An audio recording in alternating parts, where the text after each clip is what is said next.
সমস্ত শোকামতি করছে, আনন্দে মাতুয়া হয়ে নৃত্য করলেন। আর যুগল দর্শন দেখলেন, সুবলের ভাগ্যে হলো না।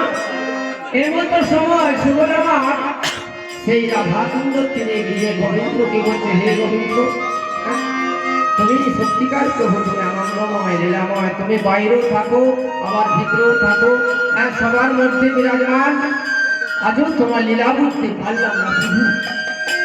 সমস্ত শোকাগণ যুগল দর্শন পেল, আমার ভাগ্যে হলো না। এমতো সময় গোবিন্দ আত্ম হাসি দিয়ে বললেন, সুবল, তুমি যুগল দর্শন পেলে না? বলছে, না প্রভু, কই পেলাম, আমি রাধা গোবিন্দের চরণ পেলাম না। বলছে, চিন্তা করো না সুবল, তুমি কেঁদো না ভাই, আমি তোমাকে আগত কলিযুগে তোমাকে আমি চরণ দেব, আর তোমার গৃহে আমি সেবা করবো।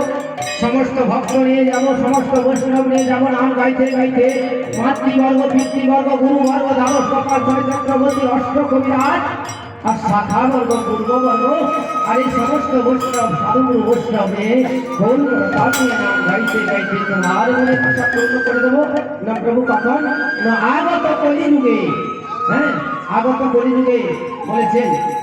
আবার বলছে, সুবল বলছেন, হে গোবিন্দ, তাহলে আমি কোথায় অবতীর্ণ হব? বলছে, কোথায় অবতীর্ণ হবে জানো?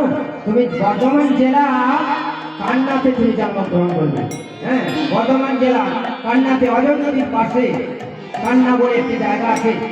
অনেক মানুষ হয়তো গেছেন, অনেক আমার বাবার এখানে গেছেন কান্নাতে, সেখানে দারুণ সুন্দর জায়গা জানেন।